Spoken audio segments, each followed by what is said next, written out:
যাবে কি? উচ্চস্বরে হাসলে কি ওযু নষ্ট হয়ে যায়? মোবাইলে কোরআন থাকলে ওই মোবাইল নিয়ে টয়লেটে যাওয়া যাবে কি? সুদী ব্যাংকে চাকরি করে সুদমুক্ত থাকার উপায় কি?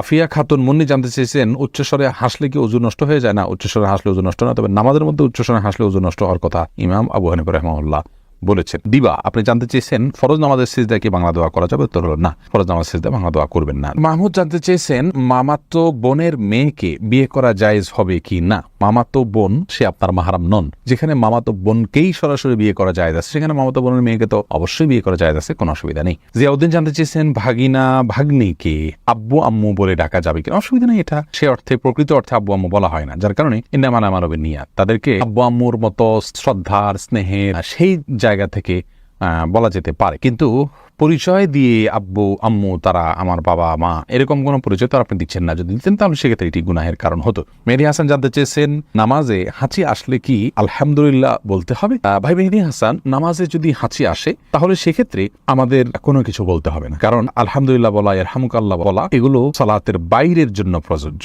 সালাতের মধ্যে এগুলো বলা যাবে না। সাইফুল ইসলাম আপনি জানতে চেয়েছেন, অজু করার সময় আজানের জবাব দেওয়া যাবে কি? অজু করার সময় আজানের জবাব দেওয়া যাবে যদি আপনি অজুর ফাঁকে ফাঁকে দিয়ে ফেলতে পারেন, কোনো অসুবিধা না থাকে, পানি অপচয় না হয়, ফাঁকে ফাঁকে দিয়ে ফেলতে পারেন। অজুর সময় তো বিশেষ কোনো দোয়া নাই, অতএব মুখে আপনি সে আমলটা করতেই পারেন। অজুর হাত ধোয়ার সময় এক দোয়া, মুখ ধোয়ার সময় এক দোয়া, পাও ধোয়ার সময়, মাথা মাসা করার সময় এক দোয়া, এরকম বিভিন্ন দোয়ার কথা আমরা জানি, সেগুলো বিশুদ্ধ হাদিস দ্বারাই প্রমাণিত নয়, যার কারণে অজুর ফাঁকে ফাঁকে আপনি আজানের জবাব দিতে পারবেন। মুস্তফা সাগর আপনি জানতে চেয়েছেন, মোবাইলে কোরআন থাকলে ওই মোবাইল নিয়ে টয়লেটে যাওয়া যাবে কি? যাবে। মোবাইলের ভিতরে কোরআন থাকা, নিজের বুকের ভিতরে কোরআন থাকা, স্মৃতিতে কোরআন থাকা একই কথা। আমাদের স্মৃতিতে মুখস্থ কোরআন আছে, সেটা আমরা টয়লেটে যাচ্ছি না আমাদের শরীর নিয়ে, অতএব মোবাইলের ভিতরে কোরআনটা এরকম সফট কপিটা আমাদের শরীরের ভিতরে থাকার মতোই, যার কারণে এটা নিয়ে আপনি টয়লেটে যেতে পারেন, কোনো অসুবিধা নেই। সঞ্জিদা শারমিন হিমু আপনি জানতে চেয়েছেন, সুদী ব্যাংকে চাকরি করে সুদমুক্ত থাকার উপায় কি?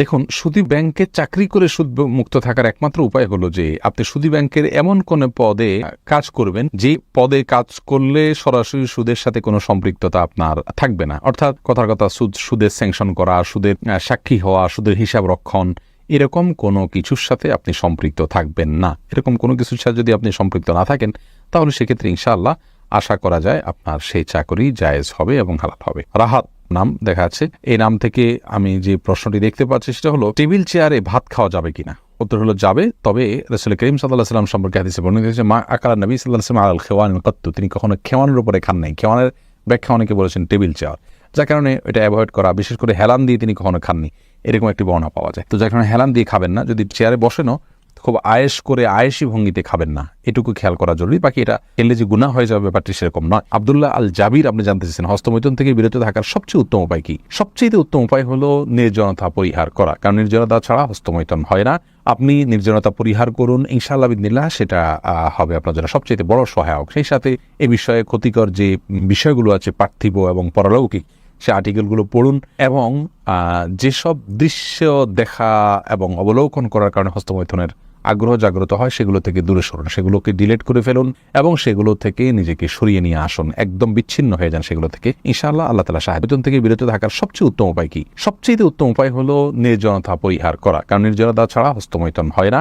আপনি নির্জনতা পরিহার করুন, ইনশাআল্লাহ বিদিনিল্লাহ সেটা হবে আপনার জন্য সবচেয়ে বড় সহায়ক। সেই সাথে এ বিষয়ে ক্ষতিকর যে বিষয়গুলো আছে পার্থিব এবং পরলৌকিক, সে আর্টিকেলগুলো পড়ুন এবং যেসব দৃশ্য দেখা এবং অবলোকন করার কারণে হস্তমৈথুনের আগ্রহ জাগ্রত হয় সেগুলো থেকে দূরে সরুন, সেগুলোকে ডিলিট করে ফেলুন এবং সেগুলো থেকে নিজেকে সরিয়ে নিয়ে আসুন, একদম বিচ্ছিন্ন হয়ে যান সেগুলো থেকে, ইনশাআল্লাহ আল্লাহ তাআলা সাহায্য করবেন। এমনি মিজানুর রহমান আপনি জানতে চেয়েছেন, মহিলাদের সিজার করার ব্যাপারে ইসলামী শরীয়ত কি বলে? ভাই মিজান, ইসলামী শরীয়তে সিজার করার ব্যাপারে বিশেষ কোনো বিধি নিষেধ নেই, কারণ আল আসলু ফিল আশিয়াই আল ইবাহা, জাগতিক বিষয়ে মূল বিধান হলো সবই হালাল, যদি কোনো নিষেধাজ্ঞা না থাকে। তো সিজার করার ব্যাপারে কোনো নিষেধাজ্ঞা নেই।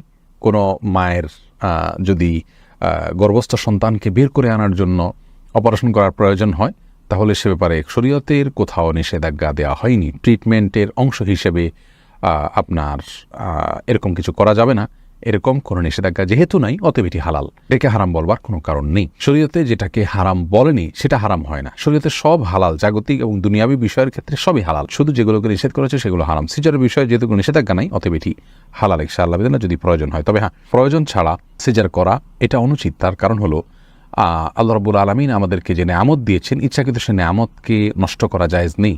বরং আল্লাহর নেয়ামতের শুকরিয়া আদায়ের একটা দিক এটাও যে সেটাকে যথোপযুক্তভাবে ব্যবহার করা।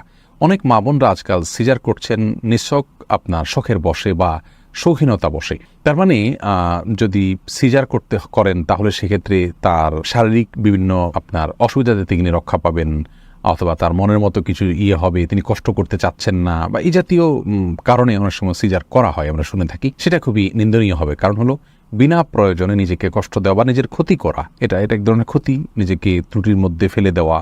এরপর সন্তান চাইলেও আর নির্দিষ্ট সংখ্যার পরে আর নেওয়া যাবে না। তো এই যে জটিলতাগুলো ফেলছি আমরা ইচ্ছাকৃতভাবে, সেটা ফেলা উচিত নয়। তাওহিদ মুয়াজ জানতে চাইছেন, মেয়েদের কি চুল কাটার অনুমোদন আছে? থাকলে কতটুকু কাটতে পারবে? ছেলেদের মতো হয়ে দেখা না যায় সেই মর্মে সেরকম করে চুল কাটতে পারবেন, অসুবিধা নেই। রাবিয়া আক্তার বিনতে উম্মুল মুমিনিনদের কেউ কেউ চুল কেটেছেন প্রয়োজন, এটা জানা যায়। তবে ফাসেক মহিলাদের সাথে সাদৃশ্য গ্রহণ করার জন্য, তাদের স্টাইল ধরার জন্য চুল কেটে তাদের মতো করা জায়েজ নাই। কারণ যে যাদের সাথে সাদৃশ্য গ্রহণ করবে সে তাদের অন্তর্ভুক্ত হবে, নবী সাল্লাল্লাহু আলাইহি ওয়াসাল্লাম বলেছেন। এজন্য বাজে মেয়েদের সাথে সাদৃশ্য গ্রহণ করবে না। এমনি সাদ্দাম হোসেন জানতে চেয়েছেন, আমি বেকার, অনেক হতাশা থেকে কিভাবে মুক্তি পাবো? ভাই, হতাশা থেকে মুক্তির জন্য আল্লাহর প্রতি ভরসা করতে হবে এবং আল্লাহ রাব্বুল আলামিনের নিরাশার মধ্যে কিভাবে তিনি আলো মানুষের মধ্যে সৃষ্টি করেন, আলো দেখান মানুষকে, সেই ঘটনাগুলো পড়বেন এবং মোটিভেশনাল স্পিচগুলো শুনবেন, সেই সাথে সিরিয়াসনেসের সাথে কাজ করবেন। আমরা অনেকেই হতাশ হয়ে বসে থাকি, চেষ্টা ছেড়ে দিই। আমাদের চেষ্টা অব্যাহত থাকতে হবে, পরিশ্রম থাকতে হবে, অধ্যবসা থাকতে হবে, উদ্যম আমাদের মধ্যে থাকতে হবে।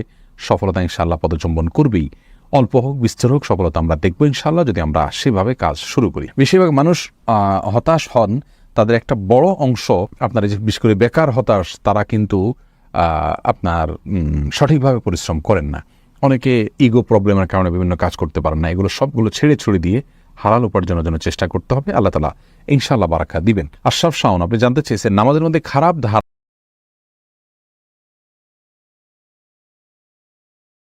ভুলবশত পা লেগে যায়, বিশেষ কোনো করণীয় নেই। তবে সাবধান থাকতে হবে, কোরআনের প্রতি অসম্মান যাতে ইচ্ছা অনিচ্ছা না হয়, বাস। এছাড়া বিশেষ কোনো করণীয় নেই।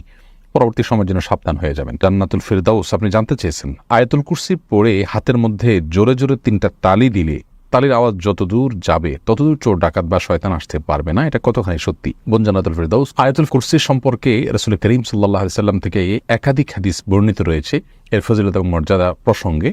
তার একটি মর্যাদার বিষয় এও যে যেই বাসায়, যে ভবনে বা যে বাড়িতে বা যে জায়গায় বসে আয়াতুল কুরসি রাতের বেলায় তেলাওয়াত করা হয়, সেখানে আল্লাহ রাব্বুল আলামিন চুরি দাড়ি এগুলো থেকে তাদেরকে হেফাজতে রাখেন। অতএব আয়াতুল কুরসির এটি একটি ফজিলত বিশুদ্ধভাবে প্রমাণিত যে সেখানে আয়াতুল কুরসি পাঠ করলে আর চুরি হবে না ওই রাতে। কিন্তু এর মানে এই নয় যে, যেমনটা আপনি বলেছেন যে 3বার তালি দিতে হবে, তারপর তালির আওয়াজ যতদূর যাবে ততদূর আপনার প্রোটেকশনে চলে আসবে, এরকম কোনো কথা কোনো বিশুদ্ধ হাদিসে বর্ণিত হয়েছে বলে আমাদের জানা নেই।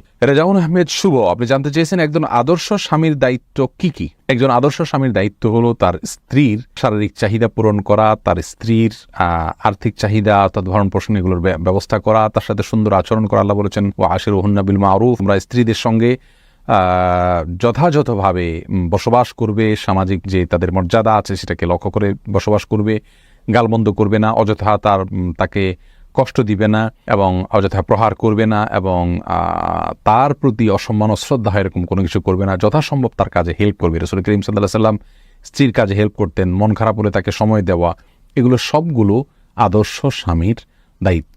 সেই সাথে আদর্শ স্বামী তার স্ত্রীকে আখিরাতের পথে পরিচালিত করবেন, জান্নাতের পথে যেতে সহায়তা করবেন, কোরআন হাদিস শেখার জন্য সহায়তা করবেন। বিশেষ করে তারা বাইরে যেতে পারেন না, সব জায়গায় যেতে পারেন না, শিখতে পারেন না, সেক্ষেত্রে তাদের ইসলামিক নলেজ অর্জনের জন্য পথগুলো উন্মোচন করে দিবেন। বাহির থেকে ভালো কিছু জানলে তাদেরকে শেয়ার করবেন। সুন্দরভাবে তাদের সাথে বসবাস করা, তাদেরকে স্যাটিসফাইড করা, এটা আদর্শ স্বামীর গুণ। একটা পর্যায়ে গিয়ে সেই স্ত্রী যখন বলবেন যে হ্যাঁ আমার স্বামী একজন ভালো মানুষ সার্বিকভাবে, তখন তিনি আল্লাহর কাছেও ভালো হিসাবে বিবেচিত হবেন। অতএব তার কাছ থেকে সার্টিফিকেট যেহেতু নিতে হবে বিধায় তাকে সন্তুষ্ট করার বৈধ সমস্ত উপায়গুলো আমাদের অবলম্বন করতে হবে। সেক্ষেত্রে আদর্শ স্বামী হওয়া যাবে।